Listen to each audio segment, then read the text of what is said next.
start in on some sewing topics, but then as I thought about how I needed to start that, the first thing I think it's important to learn is what type of fabric are you working with? And then you can know how you can cut it, what you can do with it, what its limitations are. The first type of fabric is a woven fabric.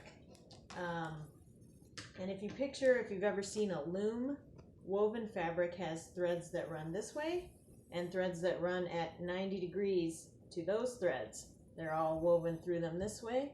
And you're able to pull on those threads to square and straighten your fabric. Hey, bug. Yeah. There's lots of types of woven fabric. Most of them have a cotton base, but some of them are synthetic.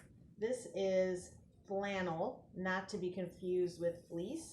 It is soft and fuzzy on one side, and there's your woven fibers on the other, which run through each other kind of like these lines, 90-degree angles. These are great. Flannel is great for pajama pants, something like that. Here's a synthetic woven fabric. It's kind of shiny on one side. You can't hit that with too high of a heat from your iron, or it will kind of melt. More on that later.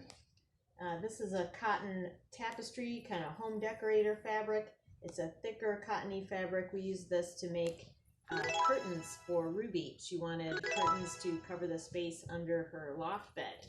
And this is also a woven fabric. It's not real fur, it's a man-made fur, synthetic, and it's very fuzzy on one side, but on the back, what do we have but weaving? And this can be sewn much like you would sew any other type of cotton or woven fabric. Now, other than woven fabric, there is knitted fabric. You can't really see it, but knitted fabric, you'll know it by its stretch, very stretchy. It's actually a series of loops, kind of like when you would knit or crochet. They're all looped together. The great thing about knitted fabric, like a t-shirt, is you can cut right into this and you don't need to sew a seam on it. It's not going to unravel. So you can save, say, a lot of your older leggings. These leggings aren't working anymore. These can be cut if you measure one of your favorite headbands. You can cut across an old pair of leggings and make headbands out of it, make anything that's stretchy, and you don't need to sew the seam on it, but I still like to sometimes just for a finished look. Here's another older pair of leggings we outgrew. Here's an example. This is like a jogging cowl that I made, so it can go kind of over your ears and your neck, or you can wear it as a headband. And this is fabric, knitted fabric, that I sewed in closed seams on. I sewed it into a tube, just like that. So a lot of uses for that. Little neck scarf. Here's sleeves, running sleeves that I made out of knit fabric. And even this, I don't know how to knit or crochet, but they sell this on a bolt. And you can kind of cheat and buy this on a bolt and stitch it together. You can make your own set of leg warmers, which is what I did. But that is also a knitted fabric. Another fun fabric to use is stuff that has no weave, no nap, which is, it looks one way when you push it in one direction, looks a different way when you push it in another direction.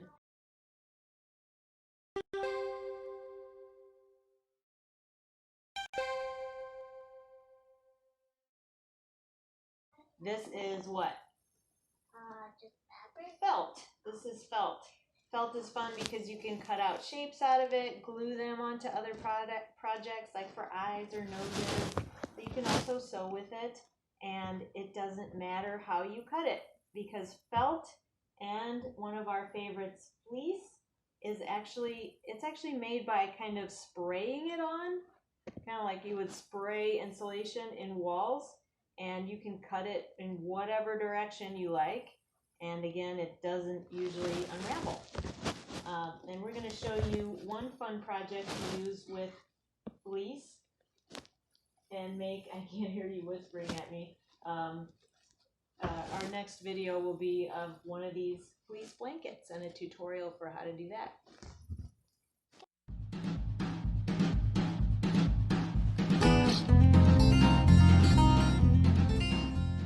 So the fabric we're working with here is one of those woven fabrics. Should I show? 90-degree angle for the fibers. Should you show? Should I like get closer to? Sure, you can zoom in.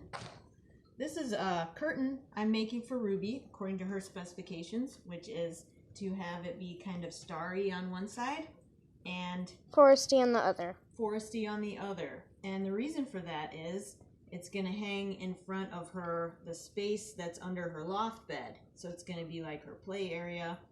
And from her perspective, she'll see the stars. Now, if you're working with a woven fabric, this one, you also want to consider what it's made of. This one is mostly cotton or 100% cotton. Yeah. A lot of working with woven cotton fabric is ironing. You cannot do good sewing without being good at ironing. And the reason for that is, in this one I have, if you want to come on in here, Ruby, I actually have some of what's called fusing here. This is going to turn gluey and stick these two pieces together. But that's not why I'm ironing. When you iron, you get this nice crease in your seam. Nice crisp line, and especially in the case like this where you're sewing a perfect rectangle or a perfect box, you want to get those corners. Also, you want to iron your fabric before you sew with it because you can't put it back on your cutting board and cut out good shapes if it's all wonky and wrinkly and crepey, right? So let's iron this. I'm gonna put this in my mouth. Don't try that at home. Now I have it on the highest heat setting. That's what you do for cotton. If you're working with something that is synthetic, like polyester, we wore a lot of that in the 70s. What y'all know about polyester? You cannot do this with polyester. Polyester, what do you think that's made out of, Ruby? You had to take a guess. Polyester. Polyester. What's it made of? It's a synthetic fabric. The fibers, even though it's a woven fabric, it's made of plastic. And what happens if you apply a high heat to a plastic fabric? It melts. It melts. So a low setting or something? So you got to kind of try it out, but you can use a really low setting on some synthetic fabrics. Oh, that's... Now, that's I've no been stress. pressing down at this pressure plus heat. You get a really nice result. And you actually have to wait for this to cool a little bit to see if it's stuck together. But it does look like our fusible facing, which is inside here, has turned to glue and is sticking our cotton fabric together. And then what I'll do here is come in by hand and put a few stitches and seal this together. So she'll have one nice curtain. Yay. A quick how-to on irons. Of course, kids need parental supervision with the iron. But it's good to know how to use one of these things. So temperature dial over here, and this is what you want to adjust according to what type of fabric you have. Can you zoom in on what that says? We got cotton linen up at the top, super hot. Wool silk, you want to use something a little more delicate because it's made by the little lambs and caterpillars. And then synthetics, those are your rayon and plastic fiber fabrics. You want to use a real low temp with that, or you'll have a gooey, sticky mess and a ruined iron instead of fabric if your temperature's too high. So right now we're going to use the full setting. I only put filtered water inside an iron because Wisconsin, for one, has hard water. Do you know what that means, Bug? Yep. You know what hard water means? No. Hard water means there's a lot of mineral in the water.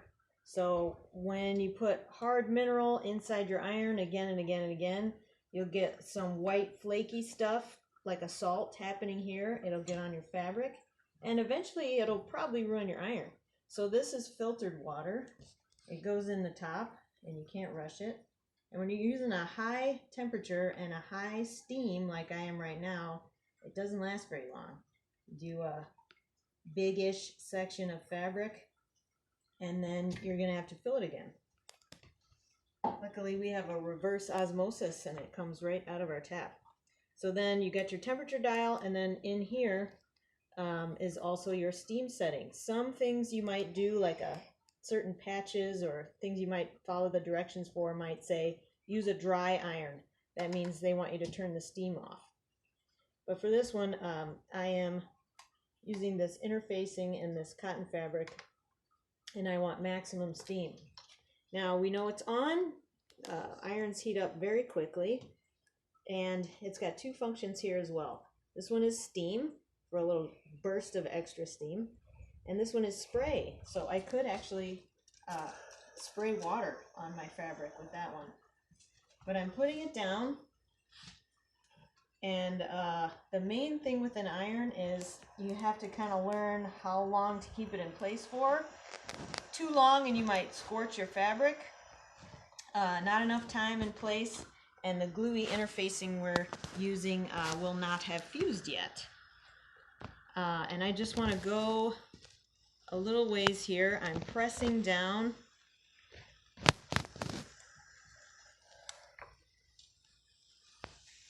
And I'm getting a nice clean edge. Now what I have gotten in the habit of doing is kind of coming out ahead of my hem or my fabric and pressing there into place where I want it in position. That takes some practice, and you don't want to do that as a beginner ironer, because right here it's very hot with the steam, and you will kind of scorch your fingers. I was hoping to go long enough where you could see, there we go. So that's starting to blink. So mine has an auto shut off feature. It's a safety feature, and it's saying, hey, are you still there? So eventually this will shut off.